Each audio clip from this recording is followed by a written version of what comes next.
आज सोलापूर शहरमध्ये महानगरपालिकेने अतिक्रमणची मोहीम राबवण्यात आली। त्या अनेकांचे जे उदरनिर्वाहाचे साधनावर महानगरपालिकाने हातोडा घालण्यात आला। भवानीपेठ घोंगडे वस्ती या ठिकाणी भागात देखील अतिक्रमण काढण्यात आले आहे। या भागात आप्पासाहेब हिप्परगे गेले 40 वर्ष गेले खाद्यतेलाचा व्यवसाय करत उदरनिर्वाह करीत असताना जे त्यांचं कॉर्नरला छोटंसं दुकान होतं ते देखील अतिक्रमण मध्ये काढण्यात आले आहे। खरोखर त्यांचं दुकान रस्त्यावर नसतात तर महापालिकेला टॅक्स भरत असताना देखील आणि नोटीस देता जेसीबीच्या सहाय्याने जमीनदोस्त करण्यात आले। या आज आप्पासाहेब हिप्परगे यांना पाठिंबा देण्यासाठी कोळी महासंघाचे जिल्हाध्यक्ष संतोष पाटील आणि अरुण लोणारी आणि आप्पासाहेब हिप्परगे मित्रपरिवार कोळी समाज बांधव महापालिकेच्या निषेधार्थ मोठ्या प्रमाणात उपस्थित होते। महाराष्ट्र पोलीस न्यूज मध्ये आपल्या सर्वांचं खूप खूप स्वागत आहे। आज या भवानीपेठ भागामध्ये जो अतिक्रमणचा विषय झालेला आहे त्यावर गोरगरीब कसं जगावं हे महापालिकेनं न विचार करता त्याच्यावर आघात केलेला आहे। हे कुठंतरी आपल्याला थांबवायची गरज आहे। यासाठी आपल्याला या भागामध्ये गेले 40 वर्षापासून आप्पासाहेब हिप्परगे यांचा कॉर्नर पीस असताना सुद्धा या कॉर्नरला आपला त्यांचा शॉप असताना तरी या त्यांच्यावर आघात झालेला आहे। तरी ह्याला न्याय मिळवण्यासाठी आज या कोळी समाजाचे अध्यक्ष संतोष पाटील साहेब आपल्या इथं आज आलेले आहेत। त्यांच्याविषयी आपण 2 मिनिट चर्चा करणार आहोत। नमस्कार। नमस्कार।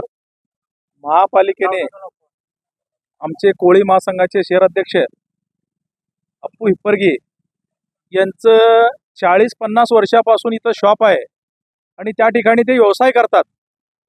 असं असताना आणि महापालिकेचं सगळं रीतसर त्यांच्याकडे पावती आहे, म्हणजे हे सगळं असताना काल महापालिकेच्या अधिकाऱ्यांनी येऊन या इथं कारवाई केलेलं आहे। तर मला एकच महापालिकेला सांगायचं आहे, खरंच ज्या ठिकाणी अतिक्रमण आहे, रोडवरती अतिक्रमण झालेले आहे, अशा ठिकाणी तुम्ही कारवाई न करता एक सर्वसामान्य कुटुंबातील एक कोळी समाजातील व्यक्तीच्या दुकानावरती तुम्ही अतिक्रमण आहे म्हणून तुम्ही ते पाडलेलं आहे।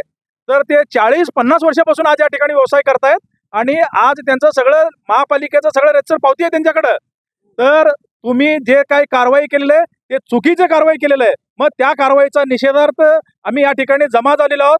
जर आमचं विनंती आहे की या ठिकाणी तुम्ही जे कारवाई केलेले आहेत ते कारवाई माघारी घ्यावा आणि त्यांचा जो पाडलेला आहे तुम्ही हाय त्याप्रमाणे त्यांना बांधून देण्यात यावं। हे कितपत योग्य आहे की अयोग्य आहे? हे पूर्णपणे अयोग्य आहे।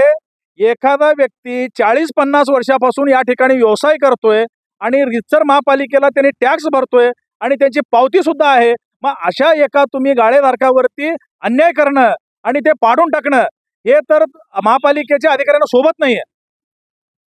आज या भागामध्ये बरेच अतिक्रमण झालेले आहेत, ते अतिक्रमण सोडून इथंच का आघात असं तिने करावं असं त्यांना वाटलं होतं? हे सगळं पूर्ण राजकारण आहे। असल्या राजकारणाला अधिकारी एवढं हे असेल तर जिथं खरं अतिक्रमण झालंय त्यांचं अतिक्रमण पाडा ना तुम्ही। जिथं गोरगरीब करून खातात मग त्यांच्यावरती तुमचं प्रशासकीय बडगा चालवताय का? तुमचं खरं बडगा चालवायचं ज्या ठिकाणी अतिक्रमण केलेले आहेत मग तिथं चालवा। हे रीतसर आहे, 40 वर्ष झालं 50 वर्ष झालं ते व्यवसाय करतात, अशा ठिकाणी तुम्ही बडवा केलेले ही कारवाई चुकीच आहे। आमच्या आयुक्तांना विनंती आहे की संबंधित अधिकाऱ्यावरती तुम्ही कारवाई करा। आज आपल्या तुमच्यावर एवढा आघात झालेला आहे, हा कितपत योग्य आहे की अयोग्य आहे? आणि बरेच आपल्या अतिक्रमण या भागामध्ये आहेत, तिथलं जेणेकरून त्यांनी अतिक्रमण नाही काढलेलं आहे, आपलंच काढण्यामागचा काय उद्देश आहे? मी आप्पासाहेब हिप्परगे गेल्या 40 वर्षापासून इथं माझं एक छोटंसं दुकान होतं। दुकान असताना 40 वर्षापासून मी याच्या रीतसर पावती आहे, रीतसर सगळं महापालिकेचं टॅक्स पावती आहे, लाईट बिल आहे, सगळ्या गोष्टी आहेत। पण मला एकच सांगायचं होतं, माझं कसं काय 40 वर्ष कधी ना अतिक्रमण दिसलं नाही काय ना, आत्ताच का दिसलंय? मग आता दिसलं कारण म्हणजे आता संजीवनी बिअर बार ते चाटला साडी सेंटर पण एवढं अतिक्रमण आहे, मग ते का काढीनात त्याने? मग हे माझ्यावर का अन्याय आहे? तर मी मागासवर येऊन माझ्यावर अन्याय केलं काय नाही? मागासवर येऊन माझ्यावर अन्याय झालाय का?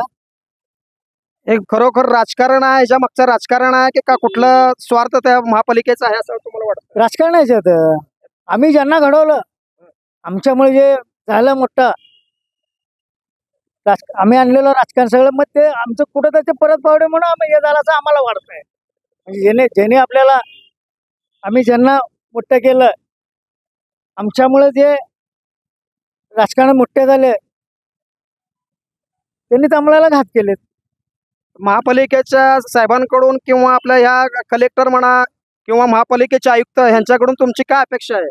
महापालिकेच्या आयुक्ताला एवढंच विनंती करतो, आयुक्त साहेबांना एवढंच विनंती करतो, साहेब ॲक्च्युली जर तुम्हाला जरी वाटत असेल की माझं अतिक्रमण आहे, मान्य अतिक्रमण असलं तर काढा, पण 40 वर्ष तुम्हाला अतिक्रमण माझं दिसलं नाही आत्ताच का?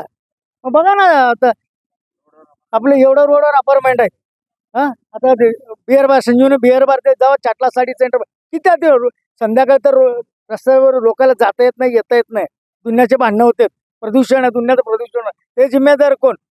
मलाच का तुम्ही टार्गेट केला? म्हणजे आपलं म्हणणं काय की बाबा खरोखरच महापालिका कुंभकर्णाच्या निद्रावस्थेत आहे, याच्याकडे दुर्लक्ष करत आहे. याचा मागचं तुम्हाला राजकारण म्हणजे तुमच्या ह्याच्यावर आघात करण्यासाठी राजकारणाच्या सुडाच्या ओबी तुमचं हे पाडण्यात आलेलं असं तुमचं म्हणणं आहे का? माझं म्हणणं तेच आहे ना, अरे एवढं 40 वर्ष काही दिसलं नाही का त्यांना? आत्ताच काय काही आपले हितचिंतक, आपले प्रेमी असतील कोणतर, कोण आहे म्हणून सांगावं? हितचिंतक तर भरपूर आहेत, ज्यांना आपण मोठं केलं त्यांनीच इथं चिंतक आहेत आमचे, बाकी कोणच नाही इथं. खरोखरच आज यांचा आप्पासाहेब हिप्परके मित्र परिवार सुद्धा आपल्या इथं भरपूर आलेला आहे, समाज सुद्धा भरपूर आलेला आहे आणि त्यांना पाठिंबा देण्यासाठी, त्यांना साथ देण्यासाठी आज रस्त्यावर उतरण्याचा त्यांचा जे मोठेपणा त्यांनी दाखवलेला आहे, खरोखरच त्यांच्या मनपूर्वक त्यांनी आज इथं आभार मानलेले आहेत आणि आज त्यांना न्याय मिळवून देण्यासाठी आज महापालिकेने खरोखर जागृत झालं पाहिजे, जेणेकरून हा पुढच्या कुणालाही आघात होऊ नये, जेणेकरून आता त्यांच्या जर सुखसोयी आता त्यांच्यावर जर त्यांचा उदारनिर्वाह असेल तर त्यांना कुठंतरी त्यांना एक निर्वाहासाठी त्यांना तिने काहीतरी त्यांच्या उपाययोजना केल्या पाहिजेत. आज आपल्या भागामध्ये जे अतिक्रमण झालेलं आहे हे कितपत तुमचा योग्य वाटतं? कोळी महासंघाचे प्रदेश अध्यक्ष आपल्या सोबत आहेत, आपल्याला काय वाटतं? मी अरुण लोणारे, 40 वर्षापासून इथं आप्पासाहेब हिप्परके कोळी समाजाचे शहराध्यक्ष आहेत. अतिक्रमण म्हणून जे आमच्या दुकानावर जे हातोडा महानगरपालिकेनं राजकारण्यांच्या दबावात किंवा त्यांच्या चेल्या चपाट्याच्या सांगण्यातून जाणून बुजून आजूबाजूचं अतिक्रमण न हटवता डायरेक्ट कोळी समाजाच्या एक अनुसूचित समाज जमातीच्या व्यक्तीवर जाणून बुजून ज्याच्यावर त्याची रोजीरोटी चालतं ते उद्ध्वस्त करण्याचं पाप इथल्या महानगरपालिकेच्या अधिकारी व येथील जे मातबर राजकारणी आहेत त्यांच्या माध्यमातून जो करण्याचा त्यांनी घाट गाठलेला आहे याची तर किंमत येत्या काळात त्यांना मोजावी लागणारच आहे. पण मला याच्यात एक स्पष्ट हेतू दिसत आहे का तर या प्रभागात काम करत असताना आमचे सुद्धा कोळी समाजाचे संजय कोळी नगरसेवक असून त्यांच्या आड त्यांना बदनाम करण्यासाठी त्यांच्या परत प्रभागामधले जोडीदार दुसरे नगरसेवकांनी किंवा त्यांचे तारण असलेले जे काही आमदार वगैरे असतील त्यांच्या माध्यमातून झालं असं मी म्हणणार नाही, तर 100% हे त्यांनीच घडून आणलेलं आहे. का तर आजूबाजूचे एवढे अतिक्रमण असताना एकच फक्त अप्पू हिप्परकेचं एकच अतिक्रमण कसं काय दिसतंय? आणि याच्या आधी सुद्धा यांना कित्येक वेळेला पक्षाच्या माध्यमातून ज्या व्यक्तीनं यांना बोलवलेलं आहे, पण यांना कोणत्याही पक्षात इंटरेस्ट न असता हे फक्त सामाजिक कार्यक्रम करत असतात आपल्या समाजाच्या माध्यमातून. हे कुठं तर त्याचा वचपाक काढण्यासाठी राजकारणाच्या सल्ल्याशिवाय एवढं मोठं घात तिथं होऊ शकत नाही. म्हणून जे काही राजकारणी याच्या पाठी असतील मी त्यांचा कोळी महासंघाच्या वतीने आणि कोळी समाजाच्या वतीने जाहीर निषेध करतो आणि यानंतर आम्ही आमचे शिवसेनेचे जिल्हा प्रमुख असतील, आप्पासाहेब हिप्परके असतील, आम्ही सर्व समाज बांधव म्हणून आयुक्ताकडे भेटीसाठी जाणार आहे. आणि येत्या महापालिकेच्या निवडणुकीच्या काळामध्ये तुमच्या समाजाकडून ह्या भागामध्ये जे नगरसेवक आहेत त्यांना कितपत फायदा किंवा नुकसान होणार आहे? त्यांना नुकसान होणार आहे ह्या हेतूनच त्यांना 1000 वेळा त्यांना बोलवणे झालेलं आहे यांना आप्पासाहेब हिप्परकेला. पण यांनी गेल्या कारणानं कसं असतंय माणसाचं कोणत्या पद्धतीनं यांना त्रास दिला तर हा आमच्याजवळ येऊ शकतो ह्या उद्देशानं हा होका उद्ध्वस्त इथं केलं गेलेलं. महाराष्ट्र पोलीस न्यूज 24 लक्ष्मण शापूरकर सा कॅमेरामन नागेश कोळे. लक्ष्मण शहापूरकर, सोलापूर जिल्हा संपादक.